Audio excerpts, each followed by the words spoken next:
Hi hello friends, welcome back to my channel Rani cooking Telugu. ఎలా ఉన్నారండి? అందరు బాగున్నారా? నేనైతే చాలా బాగున్నాను.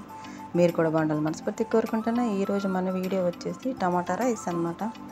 ఇక్కడ ఇది చాలా ఫేమస్ అనమాట. చికెన్ వేసి వండుతారు, చికెన్ ఫ్రై చేసి కానీ మామూలుగానే వండుతారు. ఇప్పుడైతే అది చూసేద్దాం ఎలాగో.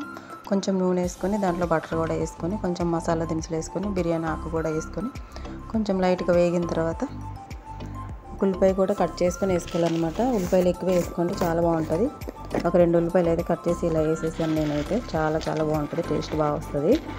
ఇదంటే వీళ్ళకి చాలా ఇష్టం అనమాట. దీంట్లో సోయా సాస్ కూడా కలుపుతారు, అందుకని చాలా బాగా ఇష్టపడతారు, బాగా వస్తుంది. నేను ఇంతకుముందు వీడియోలో కూడా చాలాసార్లు షేర్ చేశాను, ఇప్పుడు కూడా షేర్ చేస్తాను. ఇప్పుడు అల్లం వెల్లుల్లి పేస్ట్ ఒక పెద్ద చెంచా వేసేసుకోవాలి.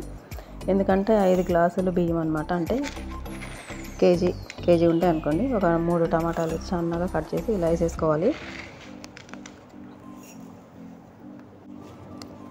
సన్నగా కట్ చేసి ఇలా వేసుకోవాలన్నమాట. తర్వాత మసాలా దినుసులు వేసేసుకోవాలి, మసాలా వేసుకోవాలన్నమాట.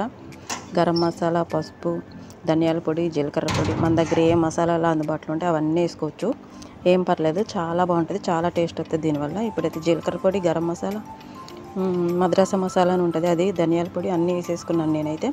అన్నీ వేసుకుని మాజీ కూడా వేసుకోవాలి. మాజీ కూడా వేసుకొని బాగా కలుపుకొని టమాటా పేస్ట్ అయితే వేసుకోవాలన్నమాట. ఇప్పుడైతే ఒక గుప్పుడు వేపిన ఉల్లిపాయలు అయితే వేసుకున్నాను నేను. చాలా టేస్ట్ వస్తుంది అన్నానికి, ట్రై చేయండి మీరు కూడా. ఇప్పుడు టమాటా పేస్ట్, 2 టమాటా పేస్టులు ఇవి రెడీమేడ్ దొరుకుతాయి అన్నమాట. 1/2 కేజీ ఉండవు అనుకోండి, 100 గ్రాములకు పైనే ఉంటాయి. అంత మనం వండేదాన్ని బట్టి. సోయా సాస్ కూడా వేసుకోవాలి, వేసుకొని బాగా కలిపేసుకోవాలి, బాగా కలుపుకోవాలన్నమాట. ఇప్పుడు చూడండి, దీని అంతటి బాగా కలిపేసుకుంటే మంచిగా ఉడికిన తర్వాత ఉప్పు కూడా వేసుకోవాలి. మాజీలో కొంచెం ఉప్పు ఉంటుంది చూసుకోండి, కొంచెం కరివేపాకు వేసుకోండి, కొత్తిమీర కూడా ఉంటే వేసుకోండి, చాలా బాగుంటుంది. మా దగ్గర లేదు అందుకే కరివేపాకు మాత్రమే వేసాను నేను, చూసారా. ఇప్పుడు ఇదంతా బాగా మగ్గిన తర్వాత మనం ఎన్ని గ్లాసులు తీసుకుంటే అన్ని గ్లాసులకు ఒక 2 గ్లాసులు ఎక్స్ట్రా వేసుకోవాలి. ఎందుకంటే ఇది కొంచెం జోరుగా ఉంటేనే బాగుంటుంది అనమాట. మన కూర ఏమి లేకుండా ఇలా తినేయచ్చు.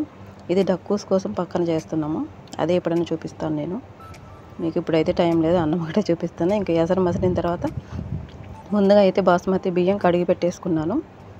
5 గ్లాసులకి 5 గ్లాసులు, 2 ఎక్స్ట్రా గ్లాసులు అయితే వేసుకున్నా. కొంచెం జోరుగా ఉంటే బాగుంటుంది ఈ అన్నం, వీళ్ళు ఇలాగ ఇష్టపడతారు అనమాట. 3 పచ్చిమిర్చి అయితే కొంచెం కారం ఉండవు ఇవి, అవి అయితే వేసే వీళ్ళు కారం తినరు కాబట్టి.